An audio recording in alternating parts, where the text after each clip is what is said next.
igreja, a liberdade.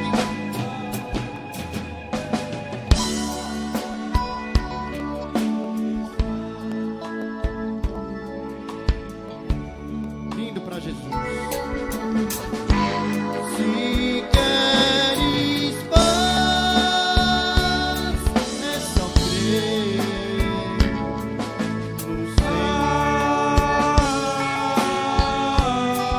Em meu Jesus, em meu Jesus, crer em Jesus.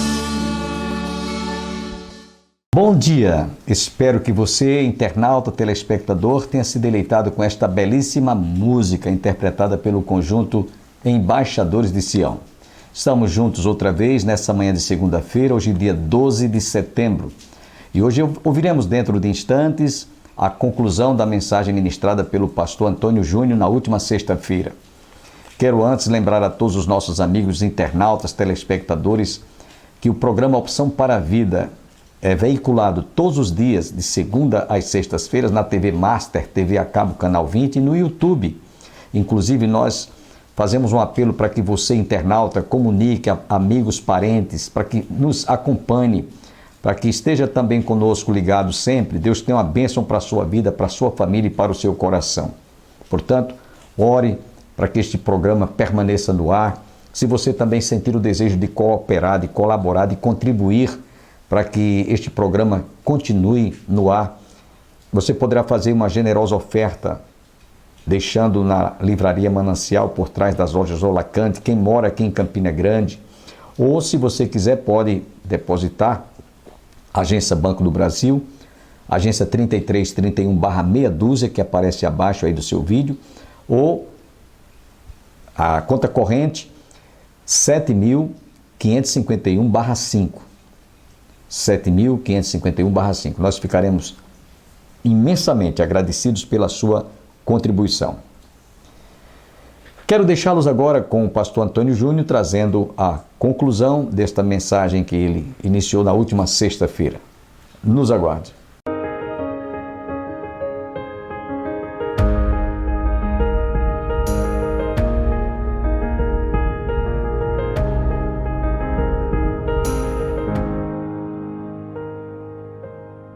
Ainda na cegueira que um dia ele estava.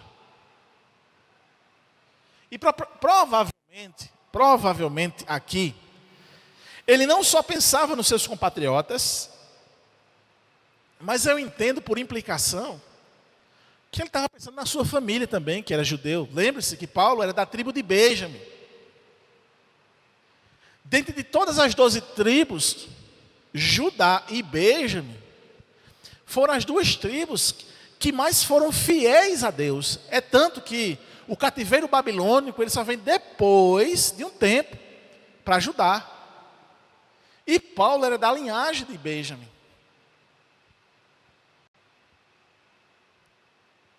Era um sentimento muito forte. Então ele pensava na sua família, na sua descendência. Paulo expressa um amor aqui a ponto de pensar em ir para o inferno, como eu disse a vocês, no lugar dele, se fosse possível. Então, podíamos perguntar, por que Paulo sentia essa dor para com seus irmãos segundo a carne? A gente podia fazer essa questão, né? Por que Paulo está assim? Por que ele está tão angustiado, sofrendo essa dor por causa dos judeus, por causa dos israelitas? E aí eu entendo que a resposta vai estar no versículo 4, e no versículo número 5. Eu acho que aí tem a resposta. Porque ele vai enumerar os privilégios da nação de Israel. Vejamos. São israelitas. Pertence-lhe a adoção e também a glória, as alianças, a legislação, o culto e as promessas. Deles são os patriarcas, e também deles descende um Cristo, segundo a carne, o qual é sobre todos, Deus bendito para todos sempre. Amém. Então perceba, irmãos, que tremendo era a nação de Israel. Que povo privilegiado. Eles foram escolhidos pelo próprio Deus. A raça escolhida, a raça eleita. Quem era Israel no mundo antigo? Quem era Israel no mundo antigo, irmãos? Era um território bem pichototinho. Aliás, no início do Israel de Deus, nem terra eles tinham, lembra disso? Nem terra eles tinham. Era um povo nômade, que peregrinava no deserto. Aí Deus olha assim, ele sabe, eu vou escolher esse povo. Tinha os sumérios, os fenícios, tinha os egípcios, tinha a Babilônia, os mesopotâmios, grandes nações, poderosas. Seus exércitos eram poderosos, eram inteligentes. Aí Deus escolhe um povo nômade no meio do deserto. Aí Paulo evoca isso, diz, vocês são o Israel de Deus, minha gente. Vocês foram escolhidos por Deus. É um privilégio. Aí você vai entender por que Paulo está com uma dor no coração.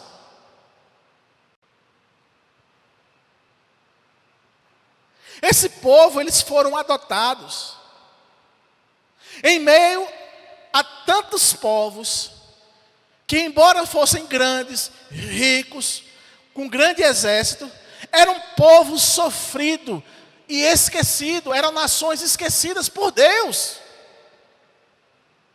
Era povo sofrido, eram povos que,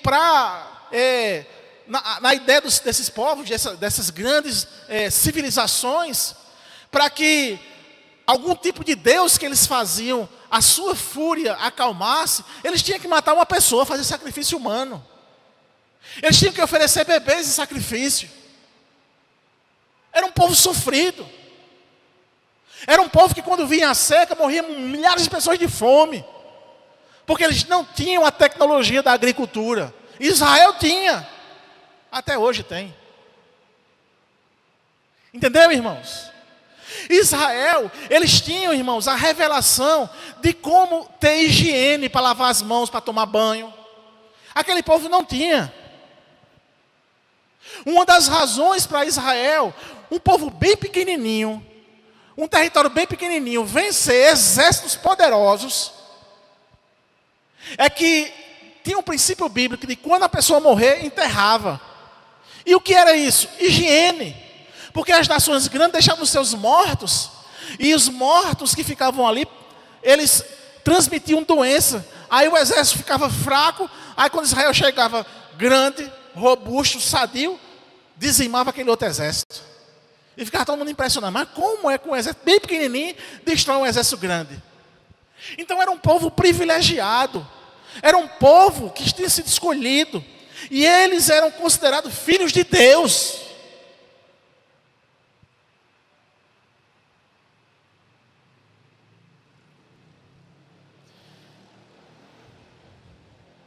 Esse povo pequeno, em um território pequeno, vindo de tribos nômades, era um povo que impactava essas nações. Quando Judá foi liberto do cativeiro babilônico, e eles voltaram no deserto, marchando de volta para Judá, para Jerusalém, o que foi que as nações expressavam quando eles estavam passando de volta no deserto? Salmo 126, verso número 2. Então a nossa boca encheu-se de riso e a nossa língua de júbilo. Então, entre as nações se dizia, grandes coisas o Senhor tem feito por eles. Era um povo que era conhecido pelas nações. Era um povo que impressionava as outras nações.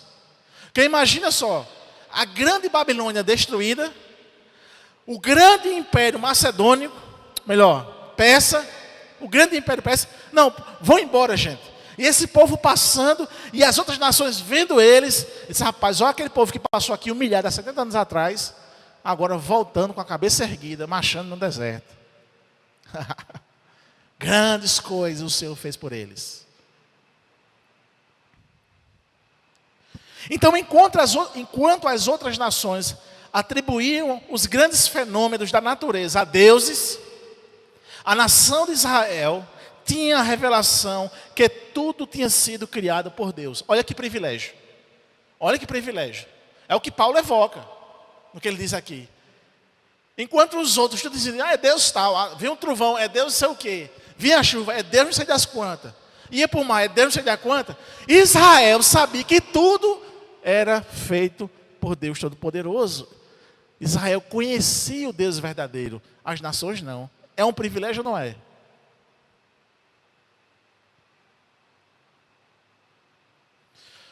O povo, ele não foi escolhido e deixado ao léu. Mas Deus escolheu um povo e firmou um pacto, uma aliança. É a ideia de que Paulo diz também, outro privilégio. Deus não escolheu o povo e falou assim, então, vocês são meu povo e pronto, deixou eles ir. Ele firmou pacto, ele firmou uma aliança com esse povo. E quem estava firmando uma aliança não era o povo com Deus, era Deus com o povo. E a aliança que Deus faz, ninguém pode destruir. Ninguém pode desfazer. E Paulo vai dizer então que esse povo é um povo privilegiado, porque tinha uma aliança com Deus. Deus tinha feito um pacto com eles. Mas o que se vê na história, ia chegar justamente nesse lamento de Paulo, é que esses judeus que tinham essa aliança, quebraram. Eles não quiseram. Jesus veio para os seus, e os seus o rejeitaram. E isso trazia, consequentemente, uma tristeza de fato para Paulo. Minha gente, vocês são um povo privilegiado. Minha gente, vocês têm.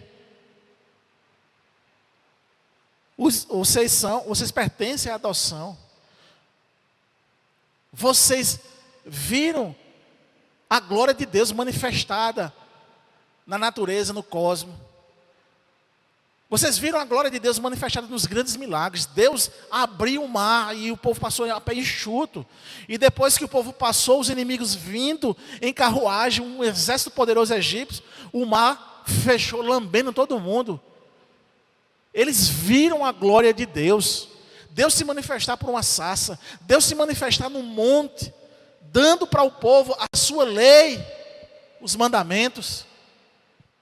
Era um povo privilegiado, não era? Enquanto as nações todas estavam cegas, Deus se manifestava para esse povo. Por isso que ele está dizendo, vocês pertencem à adoção e também à glória, às alianças, à lei. A legislação pertence a vocês. Enquanto as outras nações batiam cabeça para entender como era viver socialmente, Deus deu para vocês a lei. Deu a lei moral, deu a lei cerimonial. Vocês sabem como agradar a Deus, ou seja, fazer o culto para agradar a Deus. Lembra disso? Matava o cordeiro, levava para a bacia, tocava fogo, e aquela fumaça que subia como aroma agradável. Deus então perdoava o pecado do povo. Eles sabiam como era cultuar, porque Deus tinha dado a legislação para eles. É um privilégio ou não é? É. Paulo vai dizer também que deles foram os patriarcas. Ou seja, tudo aquilo que é verdade inicia-se então nos patriarcas. Eles conduziram o povo para a fé, eles revelaram quem era Deus. Eles são um povo que então era a prova viva das promessas que Deus tinha feito. Então era um povo privilegiado ou não era? E desses patriarcas vai descender justamente a Cristo, segundo a carne, quando ele diz aqui, que está sobre todos, Deus bendito para todos sempre. Amém. Então, irmãos, Paulo está justamente dizendo isso aqui. Havia motivo de sobra para sentir essa tristeza e ter um lamento na alma. Paulo lamenta na sua alma. todos esses privilégios estavam sendo ignorados pela nação de Israel. Os judeus que não aceitavam a Cristo como seu Salvador. Paulo sentia o seu coração amargo de tristeza e angustiado ao ponto de permanecer daquela forma. É como se Paulo, ao se alegrar em ver as pessoas se convertendo, mas quando um judeu não se convertia a Cristo, a tristeza tomava o seu coração de volta, porque era permanente essa tristeza. Meus irmãos, o que é que podemos então entender isso para nós hoje? O que é que nós podemos aplicar isso para nós hoje? Eu começo então a aplicar da seguinte forma. Eu tenho que sentir tristeza porque o meu irmão, o meu tio, o meu primo não se converteu ainda. Eu tenho que sentir tristeza porque um amigo, um colega, alguma pessoa não converteu-se a Cristo ainda. Não entende ainda a minha fé.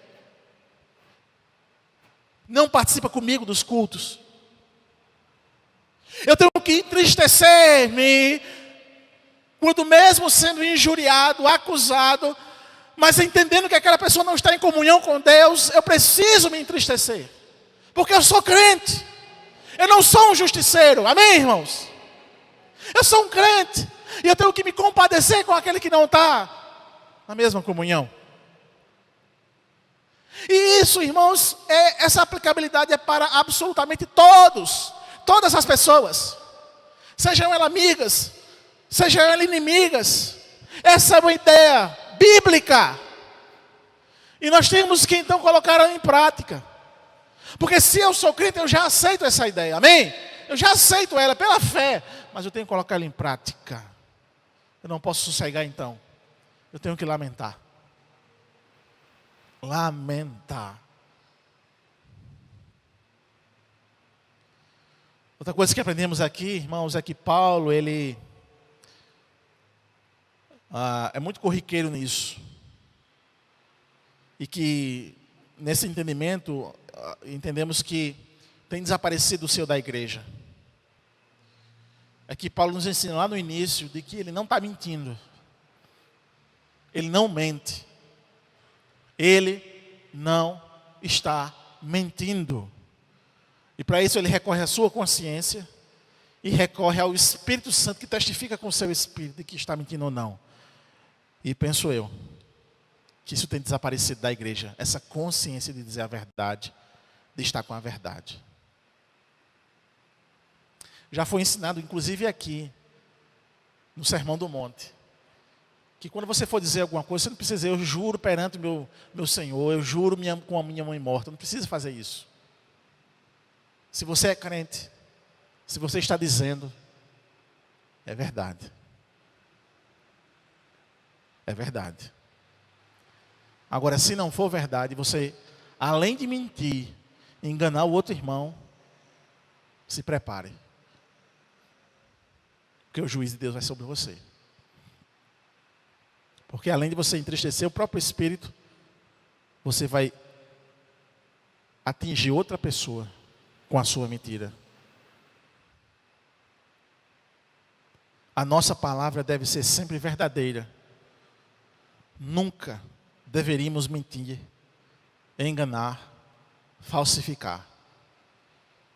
Sabe, irmãos, quando buscamos em nossa vida cada vez mais nos aproximar de Deus, para ter experiências espirituais profundas, uma coisa devemos fazer: ser sinceros. Quanto mais tenhamos um comportamento verdadeiro e buscamos sempre a verdade, a nossa consciência vai começar a nos alertar quando formos proferir alguma mentira. O que eu quero dizer com essa ideia aqui? É de que tanto eu buscar falar a verdade, de eu tanto persistir de falar a verdade, em comunhão com Deus, no dia que a minha natureza contaminada pelo pecado for proferir uma mentira, acende um alerta na nossa consciência. Paulo estava nesse estado. Por isso que ele falou, eu estou com a minha consciência e o Espírito testificando. Ele estava num nível espiritual tão grande, tão profundo, que acontecia isso quando a sua natureza, contaminada pelo pecado, queria mentir. E aí alertava-se a sua consciência. Não tem aquela história de que quem tem a consciência limpa dorme com travesseiro? Amém? Aquilo só acontece com crente.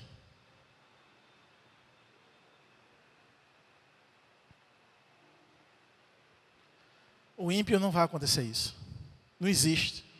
Quando você vê algum político dizer assim, eu durmo no meu travesseiro à noite com a consciência limpa. Mentira.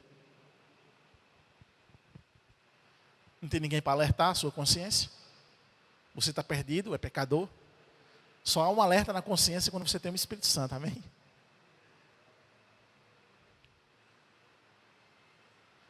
Então, quanto mais tenhamos um comportamento verdadeiro e buscando sempre a verdade, nós vamos ter essa capacidade na nossa consciência de sermos alertados quando porventura proferimos alguma mentira. E nossa consciência alertada pelo Espírito, testificando, tenho certeza que corremos logo para os pés do Senhor em arrependimento. Outra coisa que nós precisamos pensar hoje aqui, irmãos, Deus tem revelado para nós a sua glória.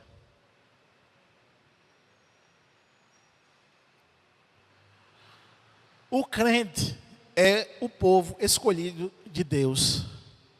Somos a nação santa. Somos raça eleita. Somos sacerdócio real. Somos povo de propriedade exclusiva de Deus. Está lá na carta de Pedro, capítulo 2, verso 9. Por que você está se abatendo então? Irmãos, pense comigo, irmãos. Pense comigo. Baseado no que nós aprendemos aqui esta noite com Paulo.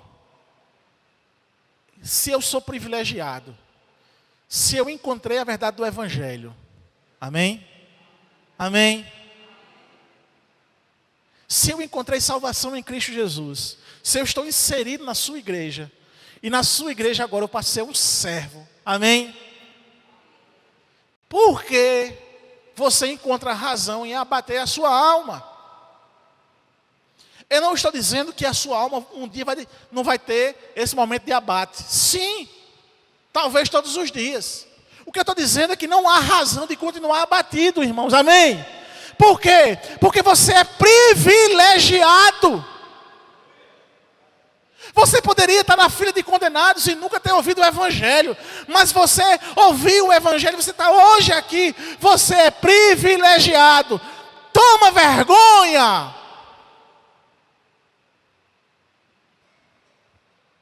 E voltes para o Senhor. Eu vou usar uma linguagem que está na linguagem das redes sociais. Deixe de mimimi.